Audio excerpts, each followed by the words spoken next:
Hello and welcome to the Bell Mama Hypnobirthing and Positive Birth podcast. My name is Ellie Waddington. I'm a hypnobirthing teacher, antenatal instructor and positive birth coach, and I'm here to help you go into the birth of your baby with a positive mindset.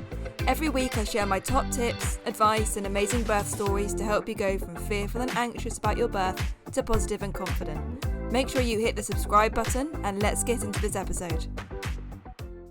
Hi everybody and welcome back to another episode of the podcast. This week I have another guest. We are joined by the lovely Mandy from Assertive Birth.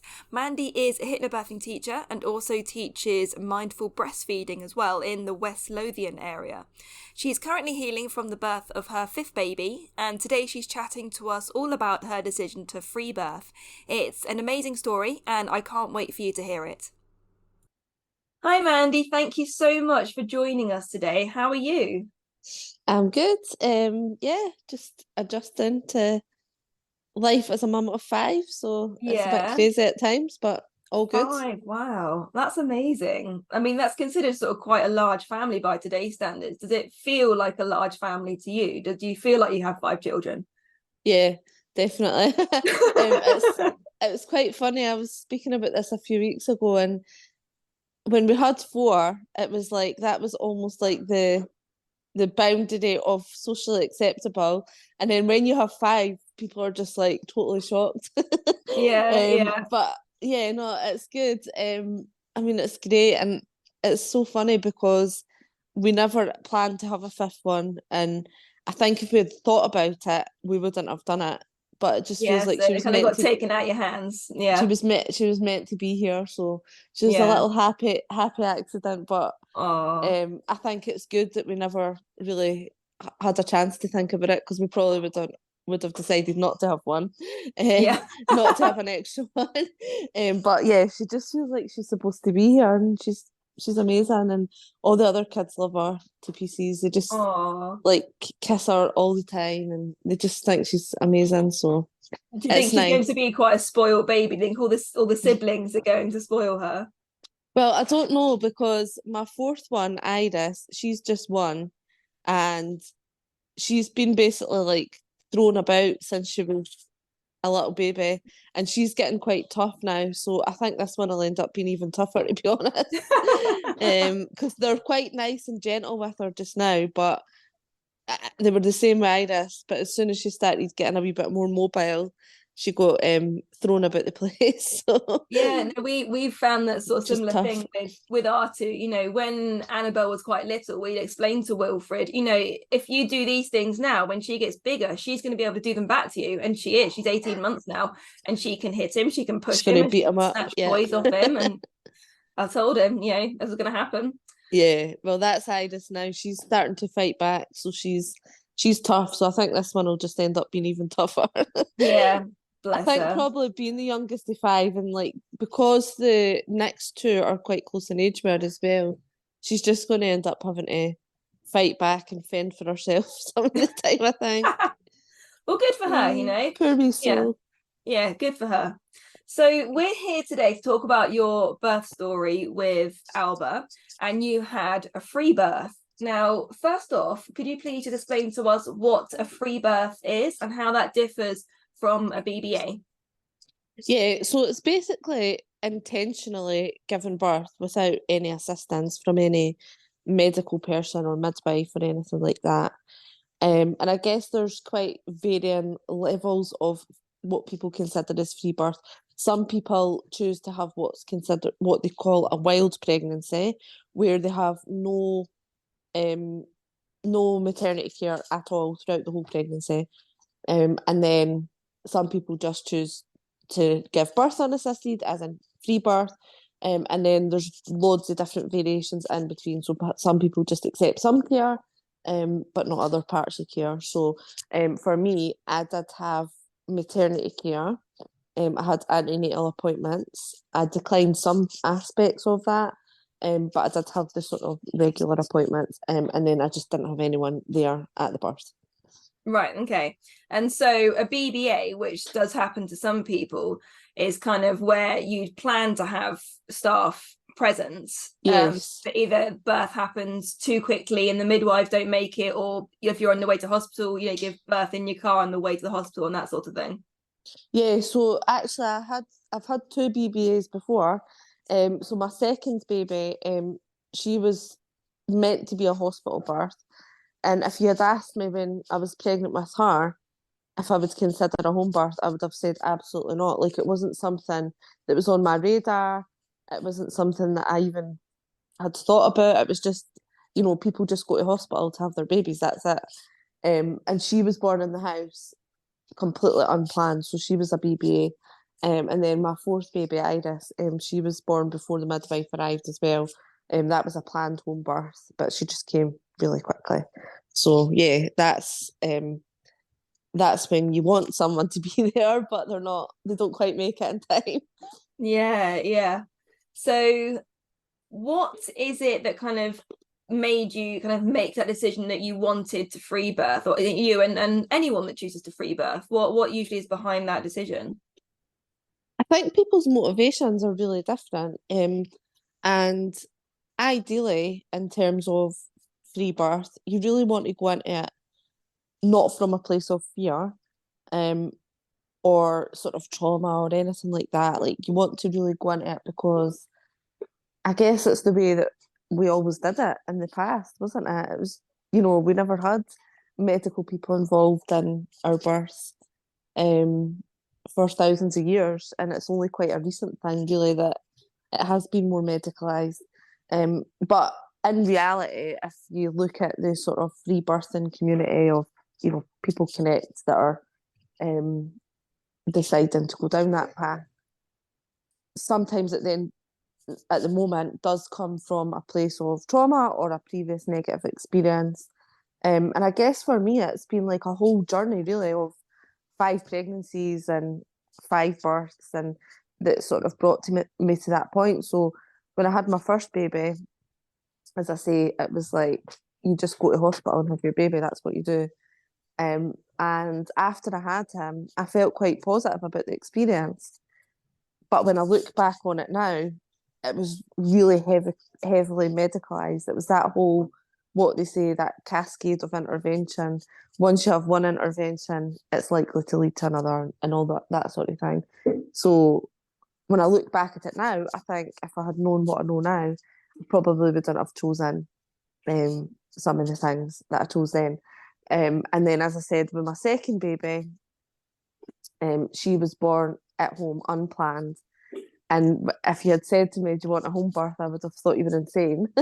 But after that, it made me realise that, you know, home birth was a really good option and it was a good choice for us. And with the third and fourth, we had planned home birth. Um, and the actual birth part of those was great. But when I had my last um, one, Iris, who's one, um, the care that I had received after she was born wasn't great.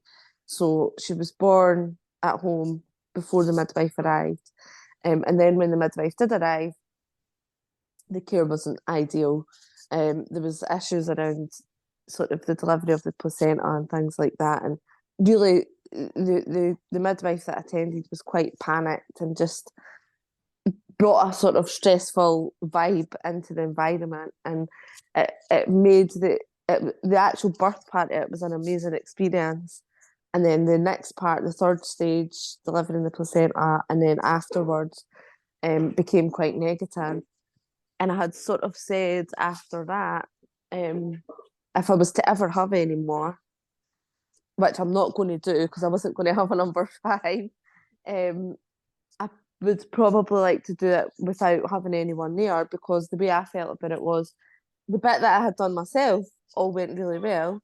Yeah, so when I became pregnant, I just sort of had it in my mind that I would quite like to just do it on my own. In terms of the actual birth part, as I said earlier, I was quite happy to accept the antenatal appointments. Um, I find I found them quite useful. And I had a really amazing midwife as well, for that. So here we've got a home birth team, a dedicated home birth team. So I was looked after from antenatal care by them, and I had a lovely midwife. She was fab. And I always thought, like, if I could guarantee that she would be there at the birth, I would have definitely had her there.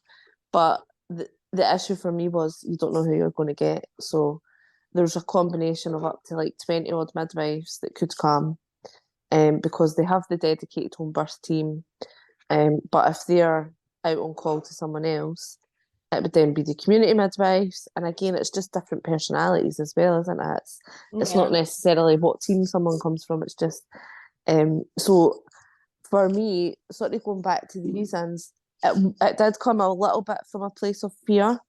And it wasn't fear about the actual birth itself or my body being able to do it.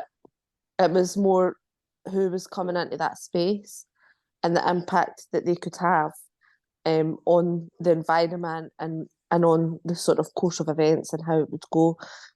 So that was sort of my reasons. It was like to prevent that sort of scenario happening again. But once I started looking into it more and like speaking to other people who had planned free births and things like that, I just definitely knew that it was something that I wanted to do. My husband was like really nervous about it. He was really reluctant to agree to that, because I think we're just so conditioned to think we need someone there. And obviously there is a risk that something can go wrong. It's quite a small risk, but it can happen. So he always had that fear in the back of his mind, like, no, I just want to have someone there. And we had like loads of conversations about that, and what we did agree, in the end, was that my plan would be to have no one there, but if he felt that he would like to call the midwives to come, he could do that with my permission. And we then had a birth plan written with the midwives, and my midwife had went through that with me and stuff in terms of what that looked like. And it was very much like, just don't really come near me sort of thing.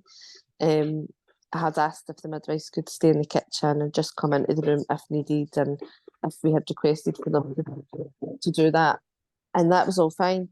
And the midwives were amazing, like really supportive of that. But actually, further down the line, it sort of went up higher up the tree, within the organisation, and I had a number of discussions with more senior staff within the trust, and really they were quite nervous about supporting some of my requests. They really were.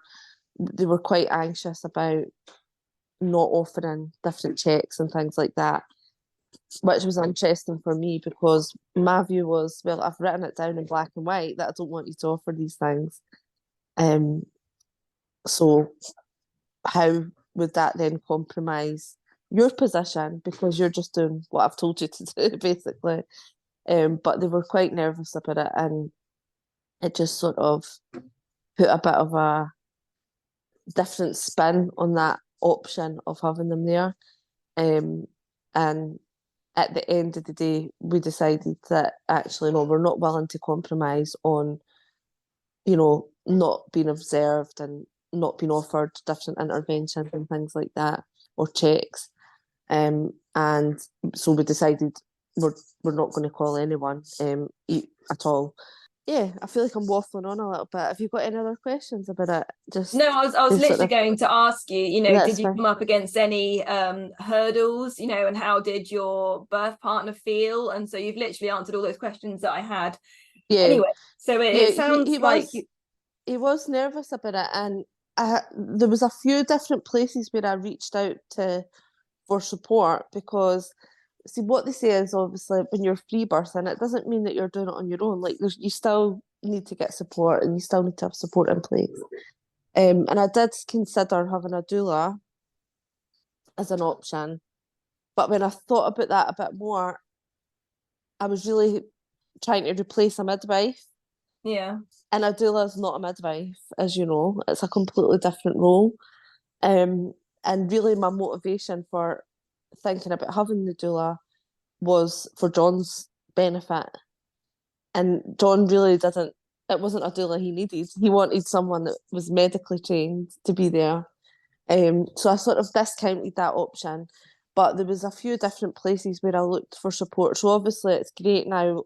There's loads of different online communities and things like that that you can engage with. And I think depending on what you want your birth to look like, or sort of your, I guess, how far you want to move away from the system, or how compliant you want to be, depends on where you seek your support from, doesn't it? So I really looked for support from people that were really pro physiological birth, and that was their thing. And obviously the sort of free birth community and things like that. So I joined. Kemi Johnson does a, I don't know what she calls it, but it's like a support thing for people that are going to be having babies. And it's like a monthly Zoom call, and then there's like a Telegram group. And that was amazing. That group was amazing because it was people that were really looking for physiological birth, and that was their priority. Not everyone was free birthing, sort of like-minded people that were, I guess, were just questioning everything within their maternity care, within their birth preparation. It wasn't a group for people that were going to just go with the flow and sort of accept the different interventions that were offered. And that group was really, really helpful for me because it made me think about things in a different way. And one of the things, the reason why I mentioned that was one of the things that came up in that group was where people's birth partners were quite nervous about the whole, if it was free birth or even just kind of going against the sort of norm. And one of the things that we spoke about at length was, if your birth partner can't support what you want, then do you even have them there in the first place? Are they the right birth partner for you? Yeah, that's a really good point, because you are actually better off having nobody there rather than a birth partner who's potentially unstable and is projecting lots of their fears onto you. You know, that's absolutely not what you need when you're in labour. Yeah, it was quite thought provoking, and there was some women within the group that had chosen that option where they didn't have their partners there for that reason, and they had sort of discussed that with their partners and agreed that that was the right thing for them. For me, I felt like I really wanted John to be there, and that's why we sort of worked together and came to this compromise. And you know, we did have that amazing midwife, and John got a really good relationship with her as well. So yeah, he was really nervous about it, and you know what it's like with men. I don't know if I'm stereotyping, but sometimes you're not sure if they're actually listening to you when you're Yeah. telling them all these things, right? And probably like bored the hell out of them, like talking about birth all the time. And anyway, just because of like I'm obsessed with it anyway, but just even for preparation for this birth. But it was really interesting for me because when that more senior member of staff then had got involved in the conversations, and not in so many words, but was basically saying we can't really support your plans. John then was like really firm on that. He was like, well, they just can't come because they're not going to support what you want. And I was quite actually surprised because I thought, well, he has been listening, and he understands how important this is to me. That there's no repeat of what happened the previous time. So if you spoke to him, he would still say now he would have preferred someone to be there. Um, just kind of being honest. But when he was actually there supporting me, he was amazing. Like there was no point where he never seemed calm or anything like that. So he was a really, really good support. And he obviously was listening to all the different things that I had been saying to him throughout the pregnancy. So I have to give him a wee bit more credit.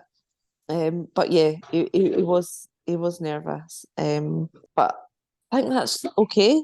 It's okay to be a bit scared and a bit Yeah, I nervous mean, it's because completely normal. I mean, just as us as women, we've had these ideas of birth literally like fed to us from day one. Men have also had those same ideas of birth fed to yeah, them. Yeah. And traditionally on television, the male role is always like, them either waiting outside the room, or they're just the ones literally driving to the hospital and panicking. So Yeah. in the same way that us as women, we need to see more positive images of women giving birth, men really need to see more positive images of what a birth partner should do in order for that to become more mainstream. Yeah, that's actually a really good point. And I don't think there is really much a forum for that sharing of experiences from men, or birth partners in general. But yeah, that's a good point. Maybe we should start a forum for that. Yeah, See if we yeah, can we should get do that. some more dad birth stories. But Yeah. yeah, and yeah, in terms of the barriers that you asked about, there was, as I say, right throughout the whole pregnancy, the midwives were really supportive, and it was really late on in the pregnancy where I did come up against that barrier. And I think the reason for that was my birth plan was circulated to all of the community midwives and all of the home birth team because of what had happened previously, and they wanted to avoid that and make sure that everyone that could attend the birth was aware of that birth plan before the actual event. So I think that's how the director of midwifery had became aware of it. And then she asked if she could have a call with me. And we did have a really quite in-depth conversation about various different aspects of the plan and sort of different email exchanges and things like that. And then it just got to a point where I felt like we're trying to negotiate here. And for me, none of the things that were in that plan were negotiable. And then it was at that point that we made that decision and just said, like, actually, no, none of this is negotiable. So if it can't be supported, we will do it by ourselves. Yeah, and it shouldn't be negotiable. You shouldn't go into your maternity care feeling like you're having to battle to have your voice heard, to have your choices supported. Yeah, yeah. It's frustrating, and it's this whole, like, it's women-centered care and things like that, and I appreciate that obviously, like, her job is to protect her colleagues as well, and they need to make sure that they are comfortable with what's been asked of them and that they're not compromising their professional accountability. But what I couldn't necessarily wrap my head around was how the things in that plan were asking them to do that. Um, because again, as I said earlier, if I've written in black and white, when I'm in my thinking brain, and I've done all the research, I do not want you to offer these interventions or these checks or tests or whatever it may be, how they could be called into question for them not offering those things because they're just accepting my wishes. And the other thing that I find quite interesting about that is if they're asking you if you want those things when you're not in your thinking brain and you're in a really vulnerable point, i.e., like about to give birth, it's like pretty vulnerable stage. Is that right to be asking those questions at that point? Yeah, Because that's absolutely a really good point. Yeah. for me, it's almost like that whole consent conversation. Like if you were going into a sexual relationship and someone asked you, "Do you want to have sex?" when you were really sober and you were fine, and you said no, and then if they asked you again halfway through the night when you've had sort of 5 glasses of wine or whatever, and you said yes, is that real consent? I don't think it is. No, and And it's that's quite a something that similar. occurs to me. Yeah, with my first birth, though, I birthed my first in a hospital, and I did no research, no preparation for anything, and it got to a point where lots of things happened, and the doctor asked me, "Do you consent to an episiotomy?" And I Mhm. was exhausted and scared and in pain, and he was literally there, like with the instruments already, Yeah, like, yeah, "Do you consent to this?" I'm not going to sit there and ask for facts and figures, am yeah, I? Like yeah. in that moment. So I absolutely take your point in that actually the decisions that you make ahead of time should hold more credibility than the decisions that you make when you're in a vulnerable position. Yeah, that's how I feel about it. And it's that analogy, I know it's a bit extreme, but it does feel really relevant there because when you're in those stages of labour, as I say, you're not in your thinking brain at all, and you shouldn't be. You shouldn't have to be. But you're also very suggestible to, different things.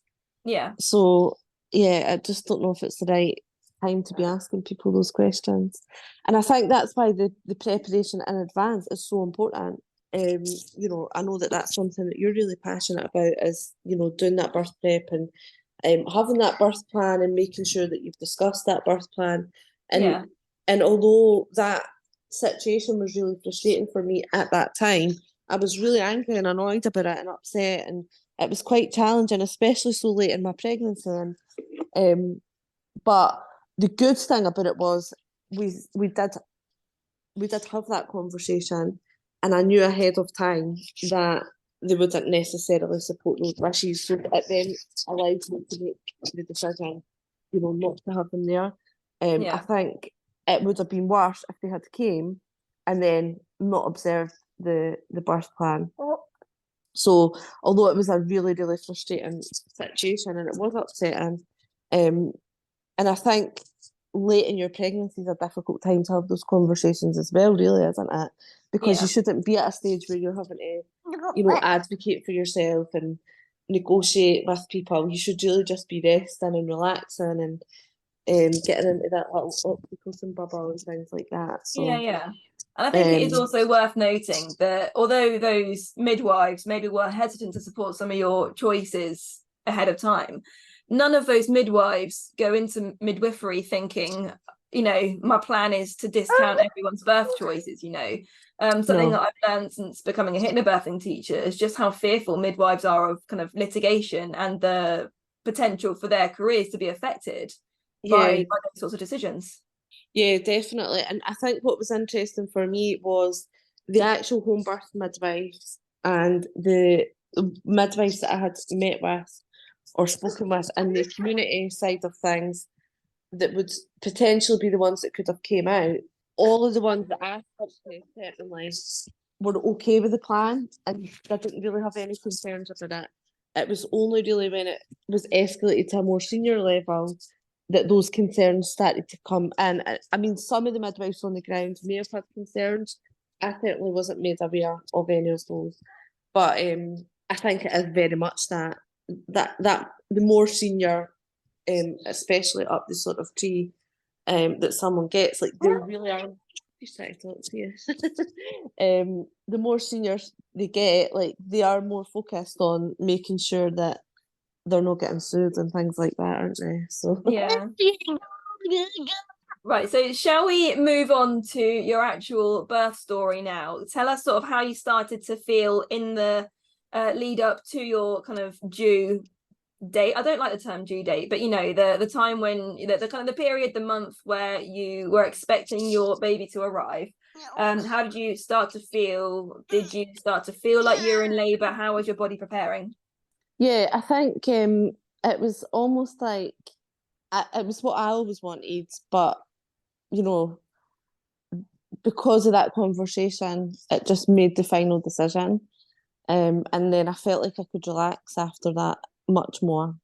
And so the last couple of weeks of the pregnancy, what was interesting for me, because I'm always out every single day, I don't really like staying in the house much. I felt like I wanted to be home quite a lot. That was quite interesting. It was, and I never experienced that with other pregnancies actually. But I had this feeling that I just really wanted to be at home. I don't know if it was because of the time of year as well, coming into the autumn. It was almost like I just wanted to hibernate. So that's what I basically did, was just kind of hibernate and stayed in the house.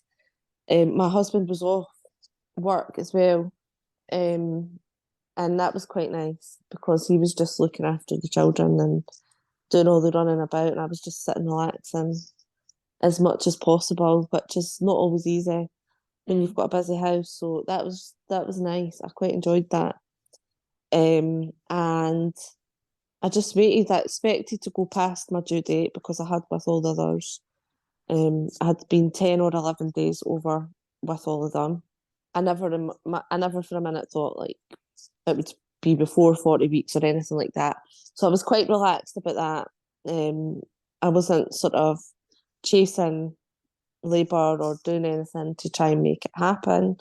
I was literally just relaxing and taking naps in the middle of the day and pretty much being lazy and staying in the house as much as possible. So it was nice. Um, and I would say maybe about, it was actually just the day after my due date, so it was like a week before she was born.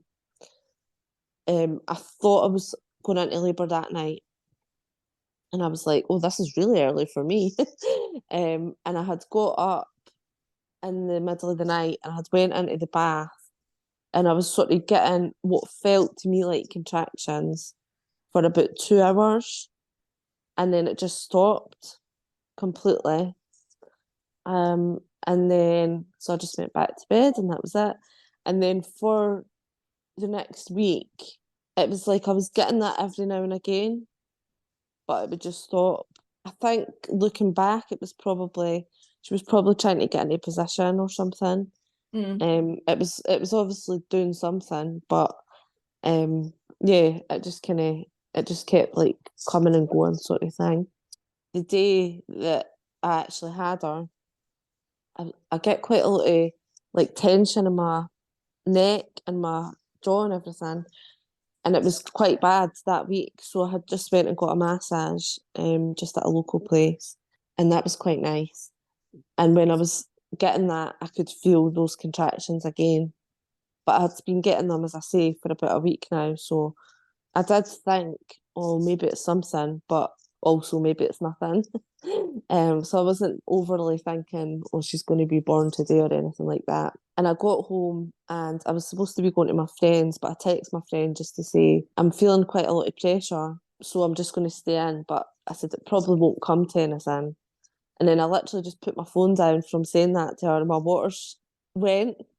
So then I thought, oh, it is actually going to come to something, I think. Something's happening here.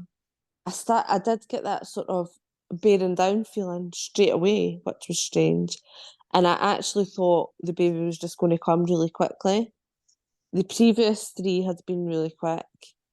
The last one was just 2 hours from even like any sort of pain at all or any feeling at all of anything. Um, and the actual sort of the proper like established labour bit of it was just minutes really. So I thought, oh, that's it. Like the baby's just going to be here really soon. And then so I got my mum to come and take the two little ones. Obviously, because we were having a home birth, they could have been there. The older ones could have been there or whatever. The older two were away at their dad's that day, and the wee ones, because it was during the day, we just decided for someone to come and get them.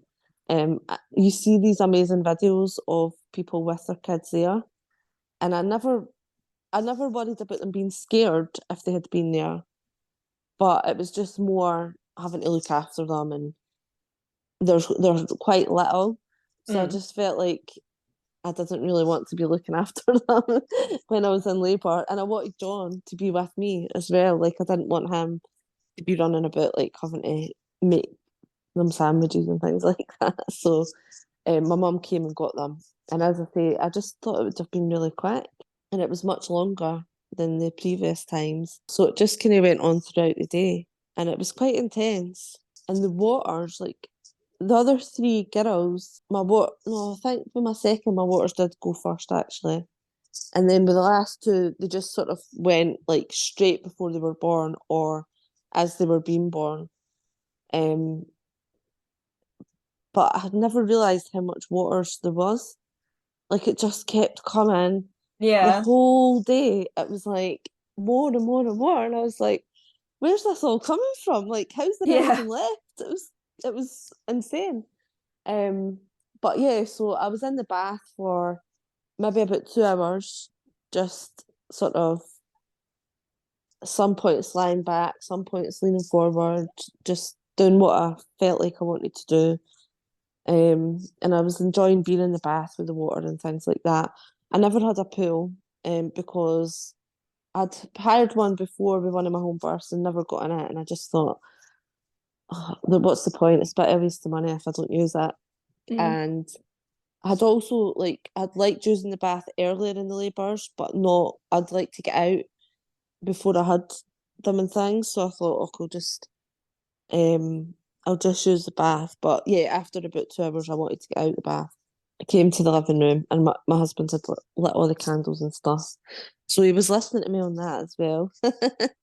I had got him to do all that, and I had like little pictures. They're still up actually. You can Oh probably yeah, see they're them. really cute. Yeah. Just all the other kids and stuff. And there's ones of them when they were born and all of that. So I had to put them up, and it was just nice to sort of look at. And we like watching Friends, so we had Friends on.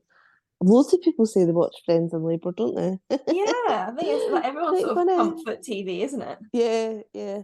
So we had Friends on, because we like that, and we were just, and that was it. It just kept going for like the whole day, really.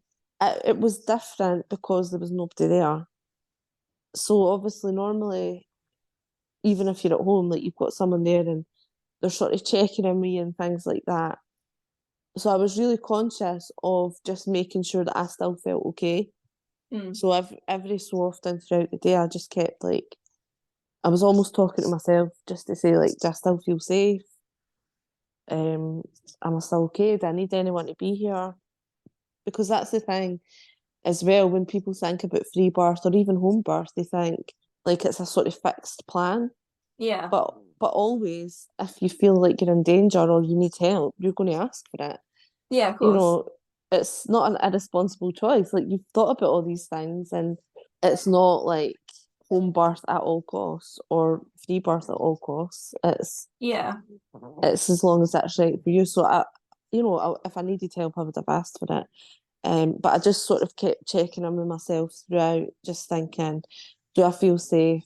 Is the baby okay? Do I feel like anything's wrong, that I need someone there? And it was always no, even though, well, it was always no that I don't need anyone there. Yes, that I felt safe.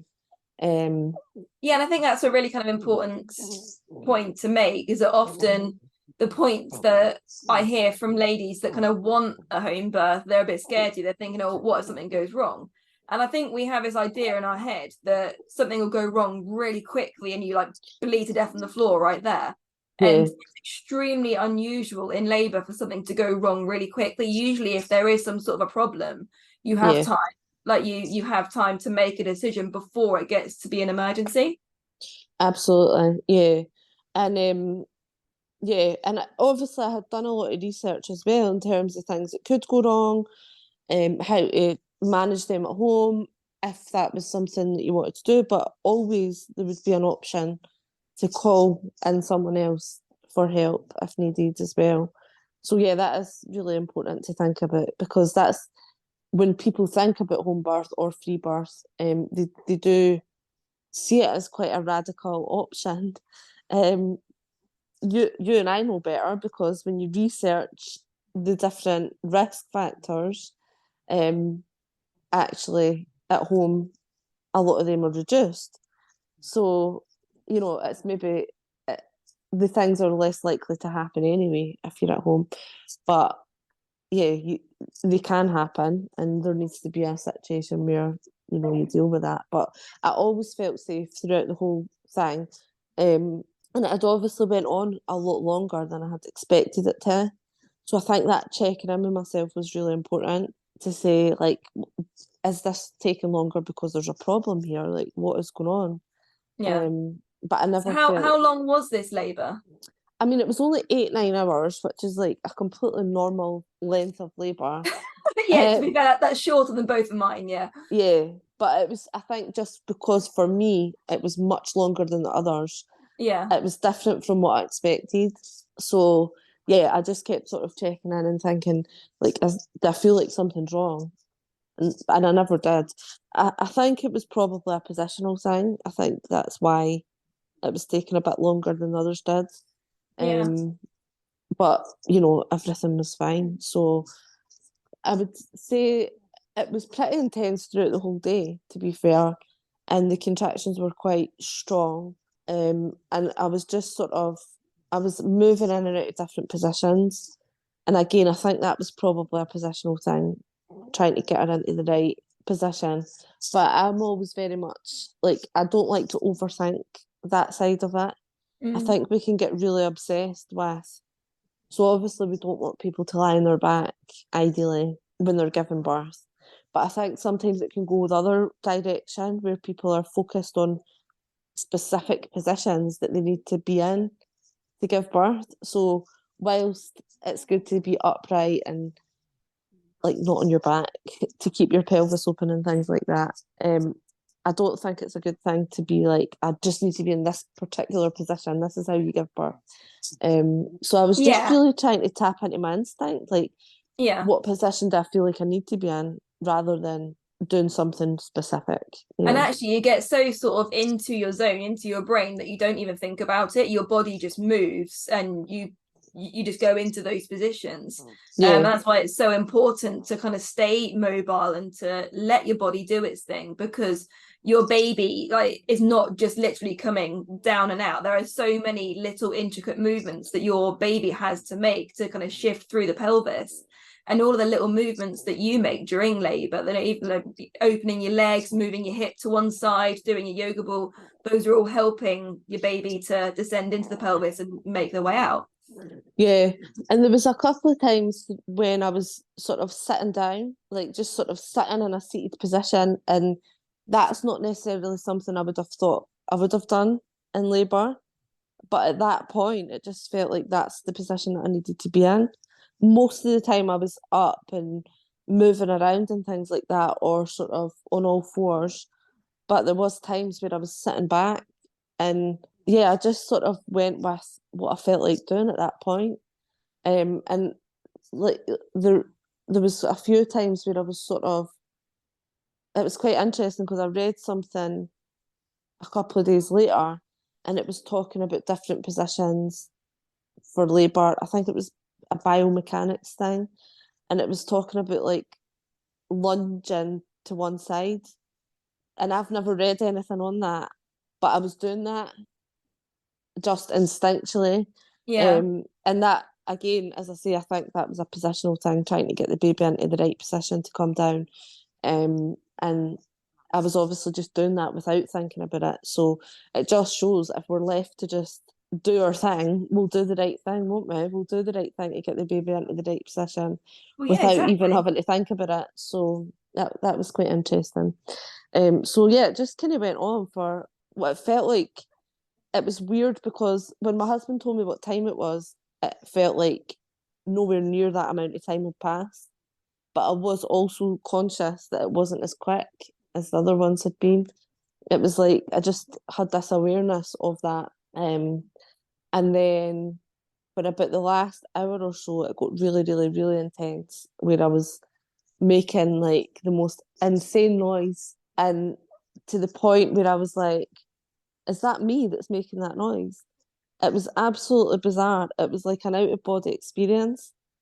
It was almost like I was listening to someone else making that noise. And then I was like, Yeah, so many oh, people say that, don't they? And birth noises are incredible, like actual kind of effort birth noises that you hear are absolutely incredible, because we're very used to kind of hearing like screaming in like television and various things. But actually, when women are kind of focused and in control, those deep guttural birth noises are just incredible. yeah, they were, it was really, it was just so unexpected. I mean, I've made noise with every one of them, but this time I was just like, wow, is that me that's making that noise? And when it came to the actual pushing stage, so when with the last three girls, the fetal ejection reflex thing has just kicked in, and they've just came out like within seconds, like they've just plopped, and that's been it. Like it's still been intense, but this time it was like I really felt like I actually had to push her out, and it was just so different, and it wasn't like coached pushing where someone was telling me to do it, because I think that's different, where it's like you're maybe just not quite ready. But it was like my body was telling me that she was coming, she was ready to come, but I had to put so much more effort into it to get her to come. And again, I think that was probably a positional thing. I think she was maybe just in a wee bit malpositioned or whatever. Yeah. Out of interest, was she bigger than your others? Not by much. She was 8'15". The other girls were like 8'5", 8'11". Yeah, so that's still a perfectly normal So size. yeah, yeah. But I just think she just must have been in a bit of a different position, I think. And so those noises that I was making, it was like I had to make them. It was like I needed the power from that to be able to get her to come out. Yeah. Um, and it was like it was a real concerted effort. It wasn't like I wasn't thinking about it. It was just like I needed to make those noises, like Yeah. Yeah. to get her to come out. And I've thought about it afterwards, and I was thinking, if someone had been here, I wonder if I would have felt as comfortable being able to do that, Yeah. Yeah. or if I would have let go in the same way. Because I think I possibly might have been more conscious and sort of trying to temper that a wee bit, which is wrong. But Mm. and I don't know, but I just wonder. I wondered about that if that would have been the case or not. So yeah, and then she just eventually came, and we never knew she was a girl, so that was nice. Oh, Um, that's nice. yeah. She had the cord wrapped around her neck, and that's the only point in the whole thing where my husband was a bit panicked. So when she first came out, like he caught her and he was like, "Oh, the cord's wrapped around her neck." Like he got quite nervous about that. But I knew that was fine. I knew that was like completely normal. Yeah, So I that's just quite a normal thing to happen. yeah, yeah. And maybe that's something that I should have spoke to him about, but Yeah. you can't cover everything, can you? No, Like exactly. Yeah, because you don't want to like this overload is what can with happen. info. This is what can Yeah. happen. But yeah, so he was quite panicked at that point, and then I just took her and I just unwrapped it. It was wrapped under her neck twice. Yeah, so Um, you literally just unwrap it. Like it's not different. It's not rocket science. You know? Like if no, the cord is wrapped around the neck, you just literally unwrap it. It's easy. no, it was completely fine, and I never felt panicked at all, and I felt completely calm, like doing that.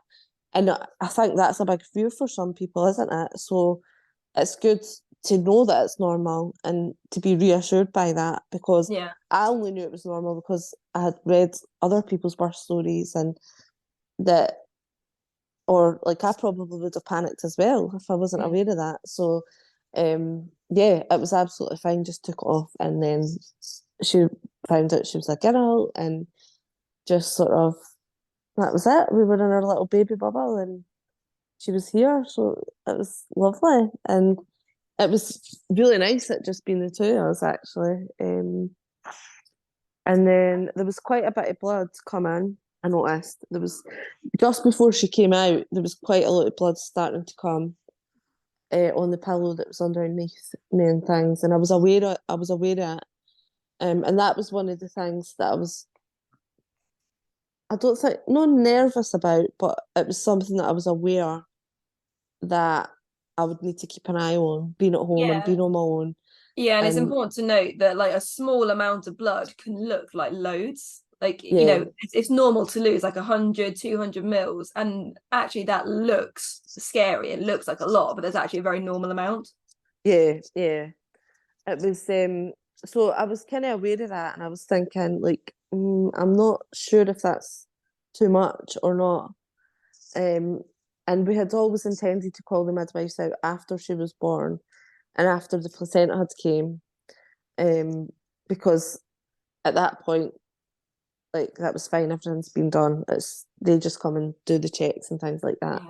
Yeah. Um, so we had called them to come, and then the placenta just came away by itself really, really quickly, which was good. So that was good, because again, that was another thing I was just nervous about, because the previous time it had taken, it wasn't really the length of time, it had taken a little bit longer. It was more, the midwives were panicked by how long it took, but it really wasn't that long at all. But I bet it was left in the last time, Yeah. which was the bigger problem. So I was quite relieved when that came out. I was just like, that's it. That bit's done now. It's good. And there was a bit more bleeding. It did feel quite heavy. It felt quite gushy. and there was like a bit of a puddle. I don't know how much blood it was.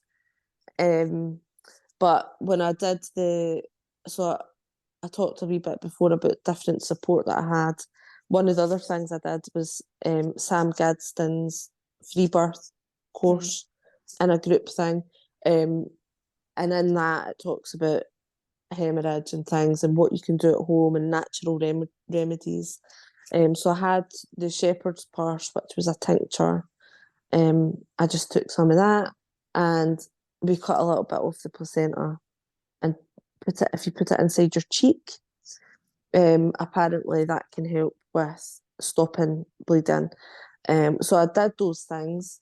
I don't know if I needed to do them. I don't know if the bleeding was as bad as it looked or not. But it really, really, really like stopped, calmed down like quite quickly after that.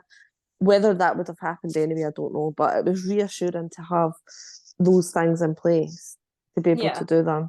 And I'll just say, sorry, can I just make a point? I did that same free birth course when I was planning my home birth. Not because I was planning to free birth. I planned to have NHS midwives here, but we live incredibly rurally, and where we are, we're surrounded by a river. And if we get more than like 12 hours of rain, the rivers flood and all the roads flood. So there was a potential that the midwives wouldn't be able to get through, but also that we wouldn't be able to get out in that situation. So I did prepare just in case we were going to have to birth by ourselves. And anyone that's having a baby, I do encourage to look at what would you do if you did have to birth by yourself, because anything can happen. There's so many stories of people giving birth like at the side of the road or random places where their labors have happened so quickly. So it's really quite a useful thing to know what you would do in that situation, even if you are planning to birth in hospital or with midwives. No, I would agree. And also, you can obviously phone an ambulance if you need to, but the people that are on the call centre are really not trained in birth. So they're literally reading from a script. And I don't know who made their script, but it's really not appropriate it's really not appropriate advice, because when I had my second baby, the first one that was born at home unplanned, my partner at the time obviously phoned an ambulance because we were supposed to be having this baby in hospital, and the things that they were telling him were like, get her to lie. They told him to put pillows down and I was to lie on my back. That was like their advice. I had to lie on my back. So he's trying to get me to lie on my back and I'm like, I can't even move. I'm not even moving from this position that I'm in, like crouched over the bath. And the other thing that they told him to do was to get a safety pin.